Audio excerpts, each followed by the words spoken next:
Olá pessoal, sejam bem-vindos a mais um programa Debate Legal. Nosso convidado de hoje é o advogado criminalista Fábio Fraga e o nosso tema é o pacote anticrime, tema atualíssimo e que é muito importante para a discussão. O programa conta com o apoio do Pódium Complexo Jurídico, onde você pode montar seu escritório com rapidez e economia. Venha conhecer o Pódium.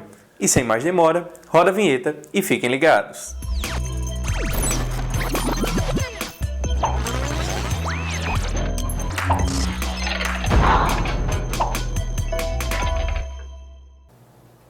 Olá pessoal, sejam muito bem-vindos ao Debate Legal. Eu sou Luiz Felipe. Eu, Flávia Elaine. E no programa de hoje a gente recebe aqui para uma conversa sobre o pacote anticrime o advogado criminalista e professor universitário Fábio Fraga. Fábio, seja bem-vindo ao Debate Legal. Seja bem-vindo, Fábio. Muito obrigado pelo convite. Prazer recebê-lo, trazer esse tema tão interessante, tão envolvente e tão curioso para muitas pessoas.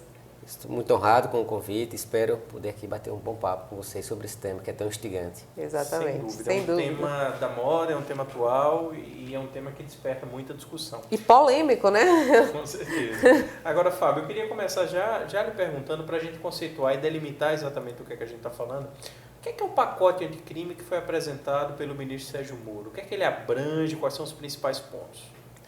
Bom, Felipe, esse pacote ele é proveniente de dois projetos de lei que tenta alterar 13 ou 14 leis e decretos, leis federais de nosso país. Então, houve, com a condensação desses dois projetos de lei, a formulação desse pacote anticrime.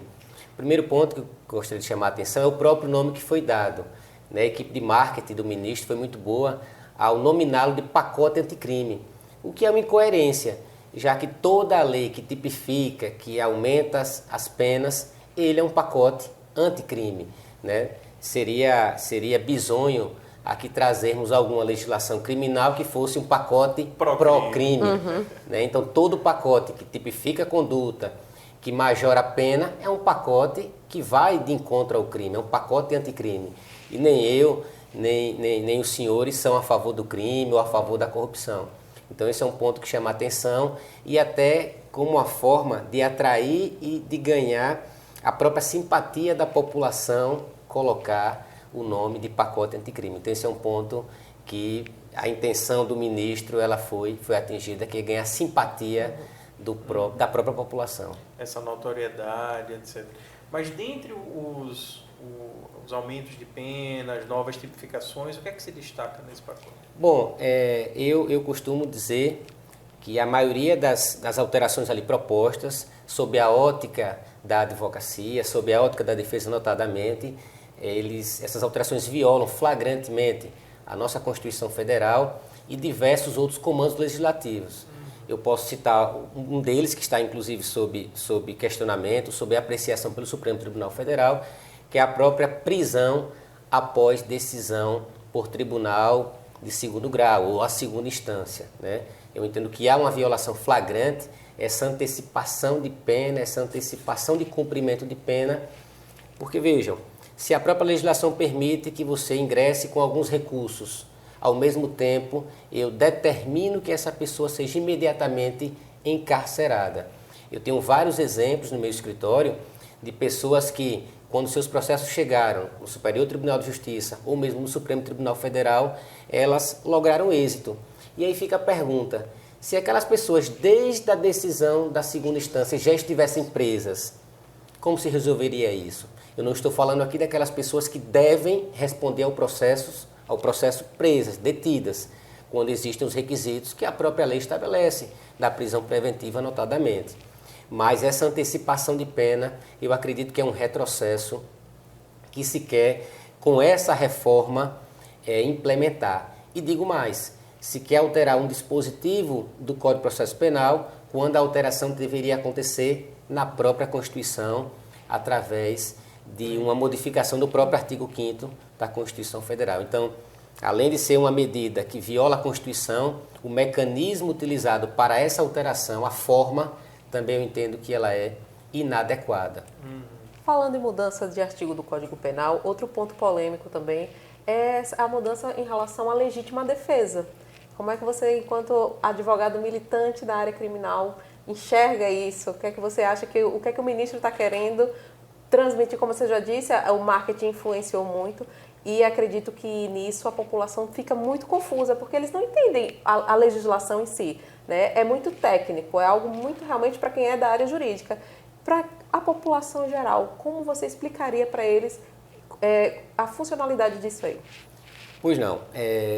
Um ponto que a gente deve destacar é o seguinte: a própria bandeira que foi trazida por esse novo governo é uma bandeira das forças policiais, das forças armadas, pela própria origem do nosso presidente da República. Então, quando eu faço uma alteração que de alguma forma vai mais salvaguardar ou proteger a própria carreira policial, eu estou contemplando os meus eleitores. Eu entendo que essa alteração ela é desnecessária e indevida. E por que eu digo isso? Porque hoje no Código Penal já existe um dispositivo que trata da legítima defesa. A legítima defesa real ou aquela legítima defesa putativa, quando eu me antecipo a uma ação porque eu acredito que vou ser atacado. Então, se eu tenho um inimigo declarado que me jurou de morte, está vindo em minha direção, coloca a mão debaixo do paletó, fazendo menção de que vai puxar uma arma, eu me antecipo e atiro nele, por exemplo, e depois se descobre que ele estava tirando um buquê de rosas para que a gente pudesse se reconciliar, eu já estou acobertado pela legítima defesa putativa.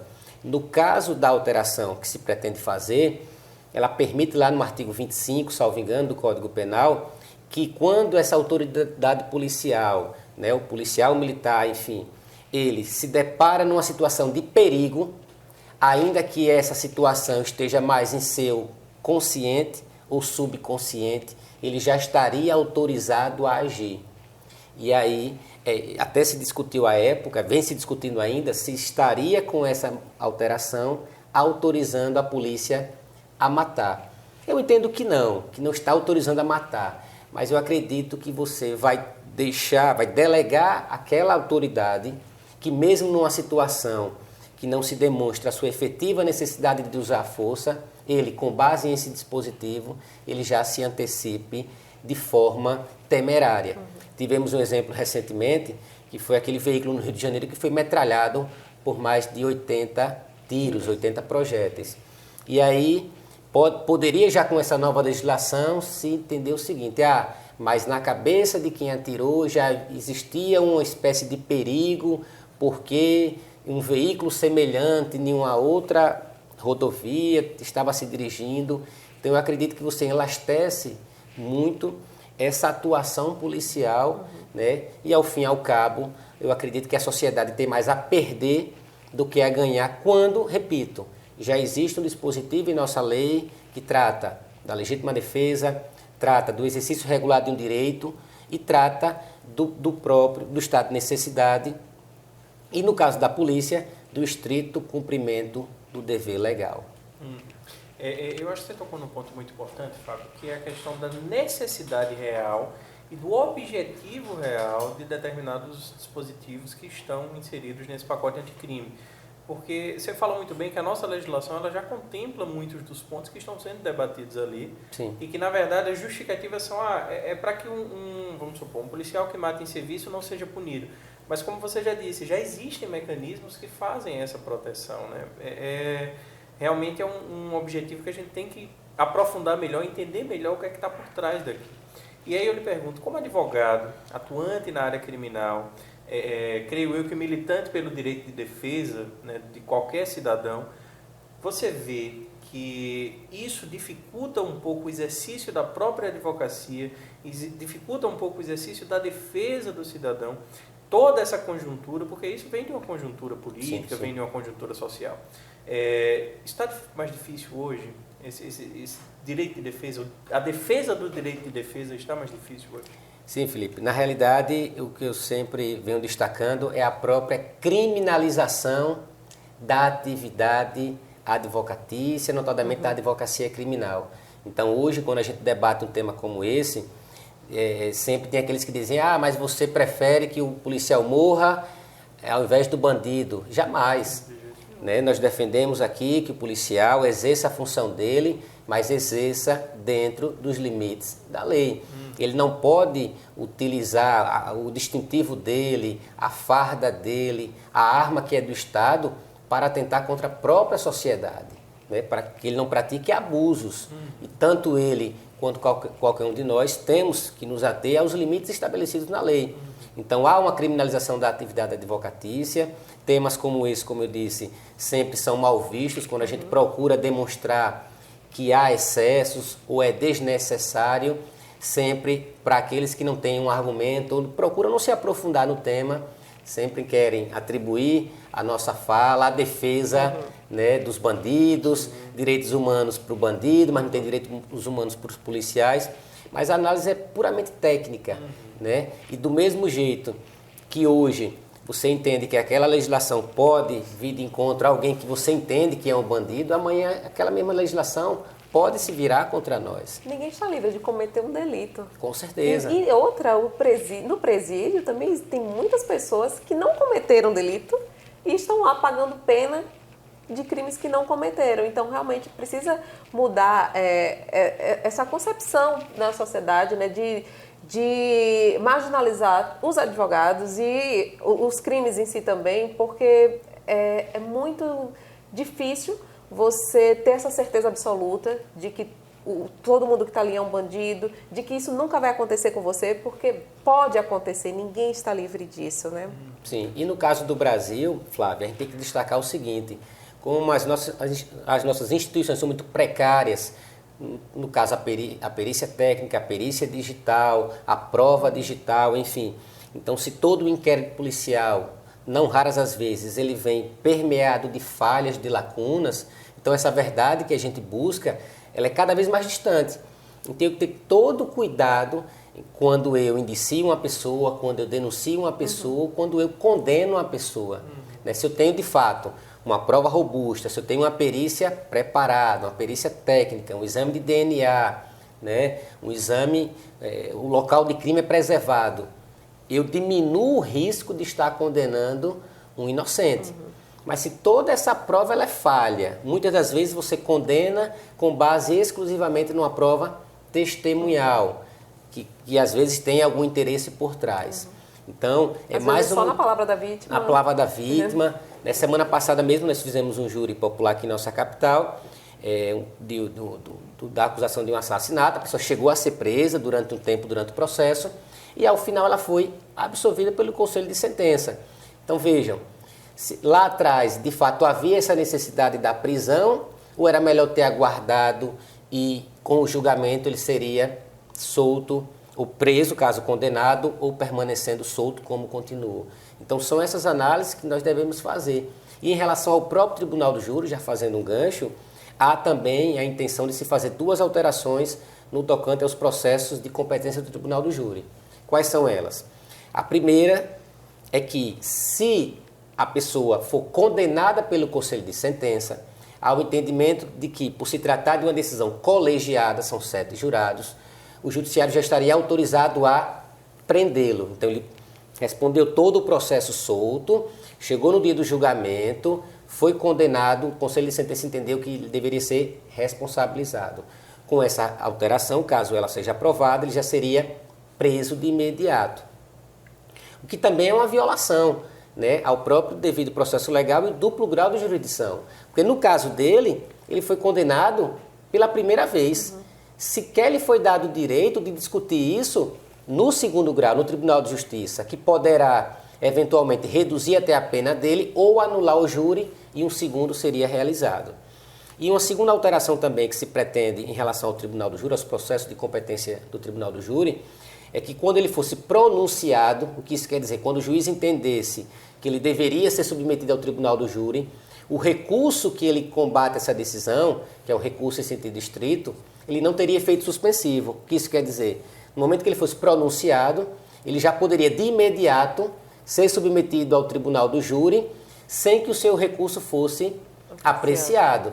E caso ele fosse condenado pelo Tribunal do Júri e o recurso não tivesse sido julgado, o entendimento é que esse recurso perderia o objeto, seria arquivado, e ele já cumpriria a pena sem ter discutido perante o 2º grau se ele deveria ou não ter sido submetido ao Tribunal do Júri. Então, eu percebo nesse projeto, nesse pacote anticrime, uma tentativa exacerbada de você antecipar ao máximo o cumprimento da pena das pessoas, sem que ela possa discutir perante o Tribunal de Justiça, perante o Superior Tribunal de Justiça ou mesmo o Supremo Tribunal Federal, se de fato aquele processo seguiu todas as regras, ou mesmo em alguns casos em que há a própria prescrição.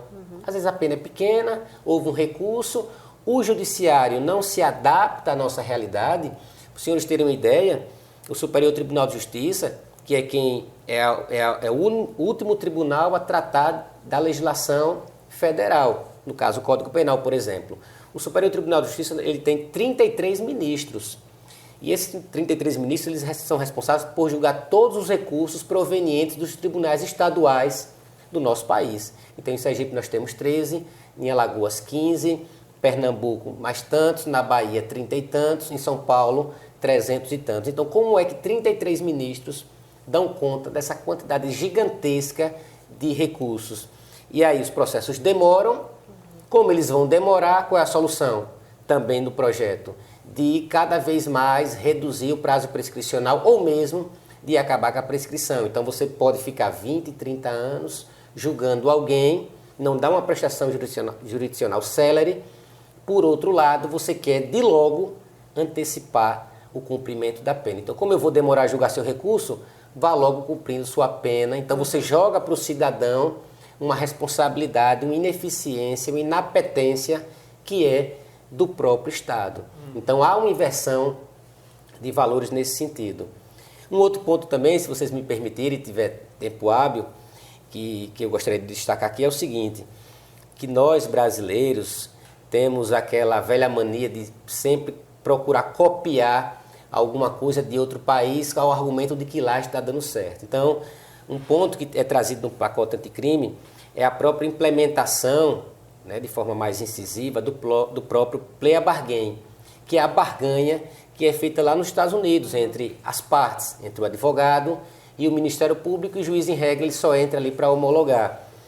Então, vejam, nos Estados Unidos o sistema aplicado é o common law, no Brasil é o civil law. Então, existe uma série de diferenças na própria legislação que não permitem que aqui a gente também implemente essa situação de barganha. E um evento que está nos jornais, que é essa relação próxima entre o atual ministro, antes juiz Sérgio Moro, e o próprio procurador da República, o Deltan Dallagnol, em que esses superpoderes que a gente passa a delegar ao Ministério Público pode ser um perigo. Quando você dá muitos poderes a uma instituição, as pessoas tendem a transbordar, a transigir, a abusar desses poderes, né? Eu me lembro quando foi discutido há alguns anos a PEC, que se estabelecia a possibilidade ou não do Ministério Público investigar. E aí se discutiu, não, é sempre melhor que tenham mais pessoas investigando. Não, mas se não tem a polícia, não, mas quanto mais melhor. Resultado, hoje o Ministério Público ele investiga aquelas ações de repercussão, aquelas que vão sair na mídia, em que vai haver prisão de prefeitos, de deputados. E aí fica a pergunta, quem fiscaliza o fiscal? Porque quando a polícia ela investiga e encaminha o inquérito para o judiciário, o Ministério Público ele pode denunciar, ele pode sugerir o arquivamento, ele pode determinar que esse inquérito volte para ser melhor feito. E hoje, quando o próprio Ministério Público investiga e ele mesmo denuncia, quem é que faz o reparo? Quem é que faz a aresta? Quem é que pode coimir ou coibir algum abuso? Se ele mesmo investiga, ele mesmo denuncia. Se tem 4, 5 pessoas praticando um crime, se eu só quero investigar 3, porque as outras 3 não me interessam, quem fiscaliza o fiscal? Então eu também sou contrário ao plea bargain, onde você dá superpoderes ao Ministério Público, e entendo que a polícia, sim, é a titular da investigação policial, e o Ministério Público, que é parte, é aquele que compete denunciar, se for o caso, e já se adaptando à legislação que hoje está em voga, que é a própria delação premiada. Sou um ferrenho combatente, né? Não adiro e não acredito no Instituto, mas ele está cada vez mais sendo implementado no próprio direito penal, o direito penal negocial, mas ainda tenho várias ressalvas da forma, né, como essa delação é obtida, Certa feita, lendo um jornal, um procurador da República, sem qualquer pudor, disse que o preso, que passarinho só canta se tiver preso, fazendo menção a que uma pessoa foi presa com o único propósito de delatar. Então você usa a prisão processual fora das hipóteses legais com a intenção de que ela venha delatar. E aí quem está preso, quem tem sua família sob alvo, então você acaba falando coisas que eventualmente podem até ser inverídicas. Então acredito que esse pacote anticrime, ao fim e ao cabo, ele traz muito mais situações que violentam e violam a nossa Constituição do que de fato buscam trazer essa paz social, até porque quem de fato estuda a legislação penal sabe que o direito penal não se presta a resolver questões que são muito mais complexas, que perpassam pela nossa educação, né, e aí por uma série de serviços que o próprio ente público tem a obrigação de oferecer para a população e acaba se imiscuindo, né, em seu dever constitucional. Ok, Fábio, muito obrigado pela sua participação aqui no Debate Legal. Acho que foi bem engrandecedor o debate, foi bem produtiva a nossa conversa. Aula! Com certeza. Queria deixar agora aberto o espaço para você fazer as considerações finais nesta Câmara. Bom, inicialmente eu quero agradecer novamente pelo convite, Luiz, a Flávia, projeto muito bacana, onde a gente tem a oportunidade de discutir temas extremamente atuais. Eu deixo, na realidade, aqui uma reflexão para que todos vocês que estejam assistindo o programa, que possam, de fato, procurar nas redes sociais, procurar na internet os projetos que tratam do pacote anticrime e que cada um possa também tirar sua própria conclusão, né? Não ficar simplesmente naquele de quem é contra, de quem é a favor, se eu sou contra porque eu sou de um lado, se eu sou a favor, sou do outro lado, para que a gente possa crescer enquanto população, enquanto cidadania, para que esses valores possam de fato ser cada vez mais fortalecidos. Então é isso, eu agradeço mais uma vez. Nós agradecemos, parabéns, foi sensacional, realmente muito esclarecedor. Eu aprendi bastante aqui já hoje e acredito que vocês que estão assistindo também. Obrigado, Fábio. Obrigado também a você que acompanhou o vídeo até o final. Convido você a acompanhar as redes sociais do nosso canal. Se gostou do vídeo, curta, compartilhe, comente e também acompanhe a gente pelas redes sociais, endereços aparecendo aqui na tela, principalmente o nosso Instagram, que é o @debate legal. Então é isso. Muito obrigado. Até a próxima.